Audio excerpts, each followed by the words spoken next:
পশ্চিমবঙ্গে বিজেপির ঐতিহাসিক জয়ের পর এক নতুন সংকট শুরু হয়েছে, আর সেই সংকটের কেন্দ্রে রয়েছে একটাই প্রশ্ন: ভারতে থাকা 1,20,00,000 থেকে 2 কোটি অবৈধ বাংলাদেশি নাগরিককে কে ফেরত নেবে? বাংলাদেশ বলছে আমরা তাদের ফিরিয়ে নিতে পারবো না, ভারত বলছে এটা আর চলবে না। বিজেপির জয়ের পরেই বাংলাদেশ তার সীমান্তরক্ষী বাহিনীকে সর্বোচ্চ সতর্কতায় রেখেছে, আর ভারত বাংলাদেশ সীমান্তে শুরু হয়েছে হাজার হাজার মানুষের প্যানিক মুভমেন্ট। আজকে এই পুরো ছবিটাই আপনাদের কাছে তুলে ধরব। নমস্কার, স্বাগত জানাই আমাদের চ্যানেল কৌতূহলী।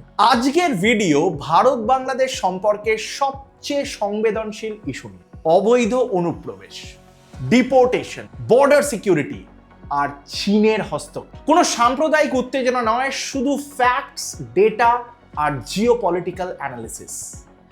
এই ভিডিও দেখুন শেষ পর্যন্ত, কারণ শেষে সবচেয়ে বড় প্রশ্নটা রয়েছে। আচ্ছা, প্রথমেই বলি সংখ্যাটা কত। 2004 সালে ভারতের সংসদে জানানো হয় প্রায় 1,20,00,000 অবৈধ বাংলাদেশি ভারতে বসবাস করছে।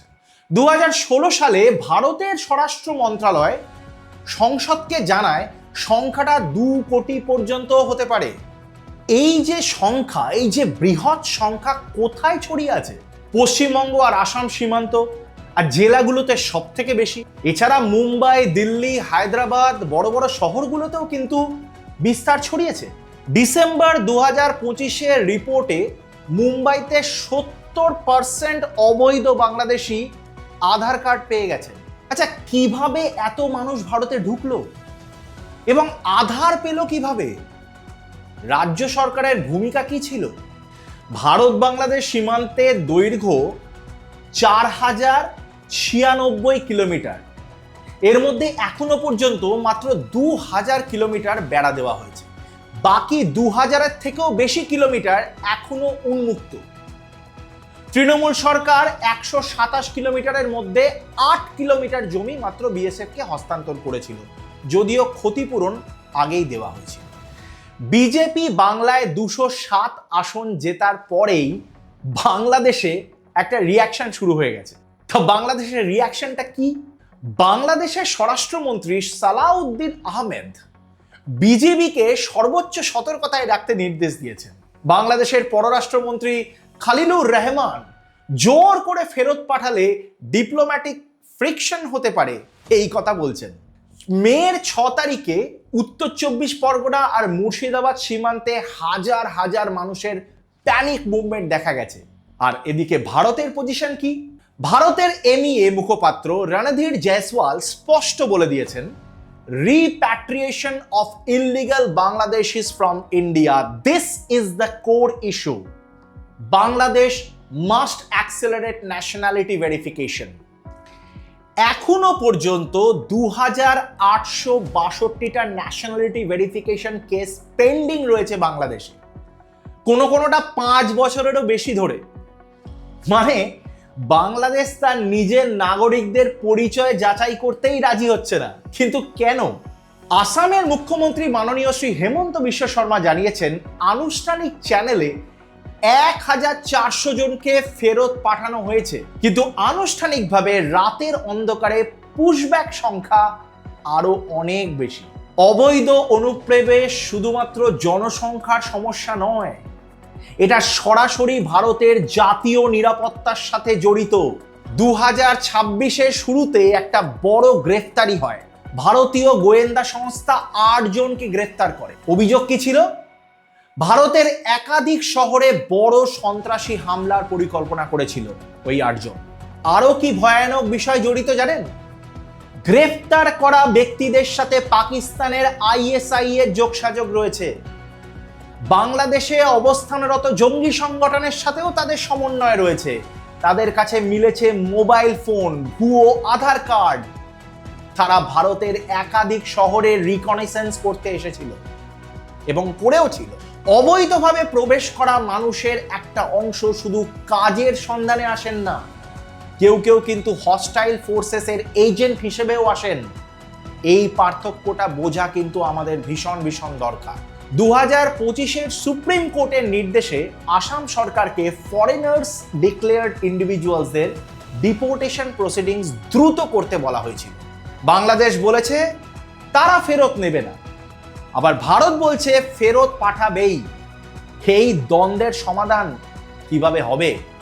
নির্বাচনী প্রচারে অমিত শাহ স্পষ্ট বলেছিলেন বিজেপি সরকার গঠনের ৪৫ দিনের মধ্যে পশ্চিমবঙ্গে বাকি সীমান্তে সম্পূর্ণ বেড়া দেওয়া হবে।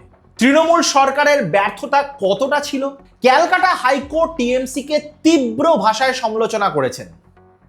১২৭ কিলোমিটারের মধ্যে মাত্র ৮ কিলোমিটার জমি বিএসএফকে দেওয়া হয়েছিল। তাহলে ভাবুন কতটা অসহযোগিতা করেছিল এই সরকার।